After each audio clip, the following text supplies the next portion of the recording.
The final thing that I would like you to turn your minds to is, if you haven't yet decided which of today's workshops you're going to go to, I just want to run through which ones there are. And there we go.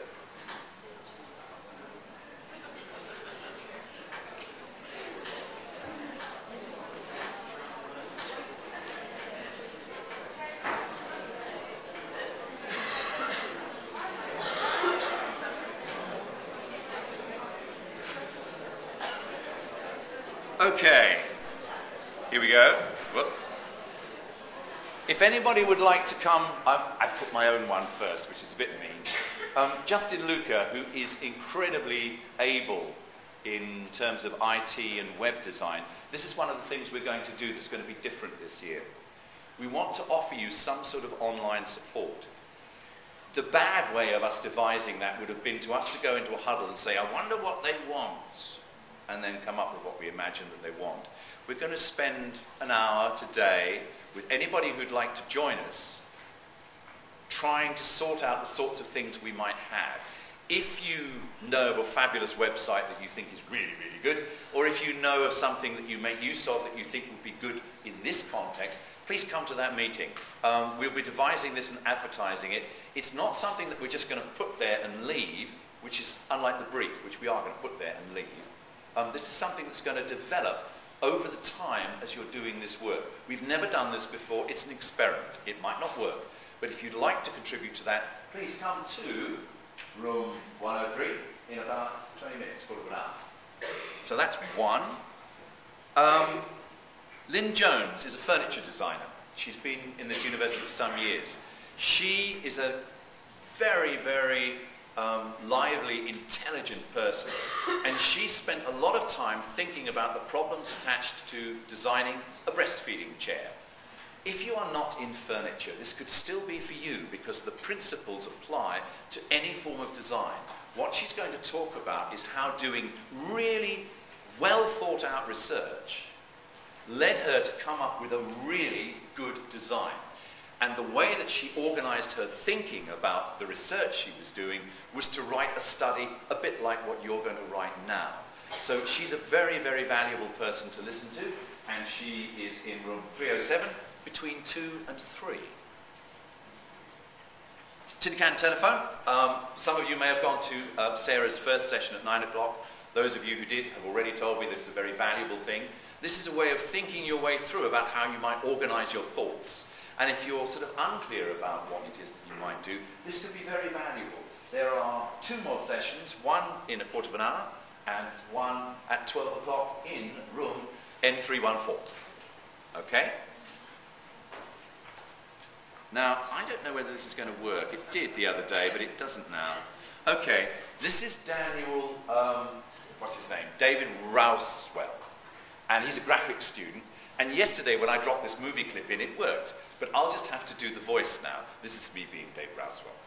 I went to one of Sarah's sessions, and it was incredibly useful. It was an absolute turning point for me. Okay, that's what he would have said if I could have got this to play. Coincidentally, he's also doing a session called I Interviewed a Skinhead. Dave Rouse was really interesting in the sense that he didn't have that ideal pattern that I described to you of the proposal and then doing the research over the summer and then that it sort of fell apart a bit for him. But he's very interesting to go and listen to because he managed to turn it around. He could give you some help about it not falling apart, but he could also give you some, I don't want you to be too reassured, there's always possible to do something, and in the end he really got a lot out of what he was doing. He's a graphic student, but he's talking about why a skinhead chooses the clothes that he chose. And he interviewed this skinhead who was not a slightly drab one like this, but a spectacular skinhead. Dr. Martens, the works. So he's well worth going to listen to, and he's at 1 o'clock in room N315.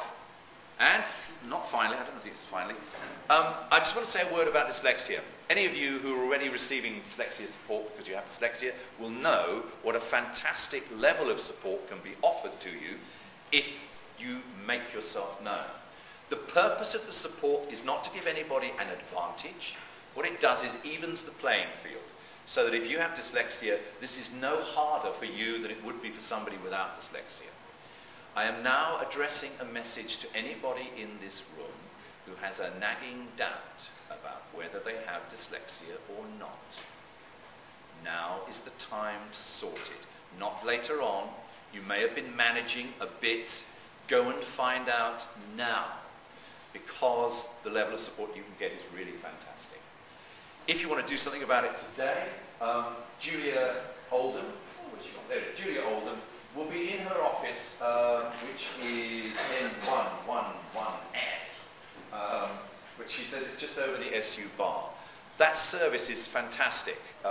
The amount of good news I hear about it is absolutely overwhelming. So if you have any doubts about it, go and find out now. And if you can't do it today, you can disability.service@bucks.ac.uk and they'll help. And here we have another one.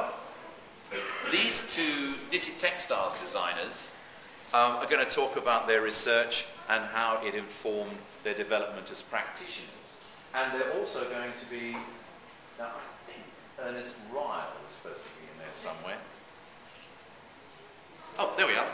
No, he's with that one. Okay, sorry. Right. So they're going to talk about their research and how it was of benefit to them. The reason for having these presentations is that this gives you a chance to interrogate people who, interrogate makes it sound a bit British government. This gives you a chance to talk to people who have just done the thing that we're asking you to do. They can really help you, so don't miss this opportunity.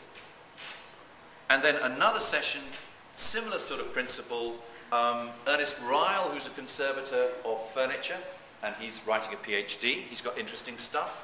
Nessa Duran O'Reilly, who has designed happy furniture. I don't know if you've ever seen any of Nessa's furniture. One piece of it consists of a giant figure that is hanging from a swing, and the way that you make use of it is you have to run at it and then grab it. It's pretty exciting stuff. She is interesting, as is Karen Moberly, the saxophonist you see on the right.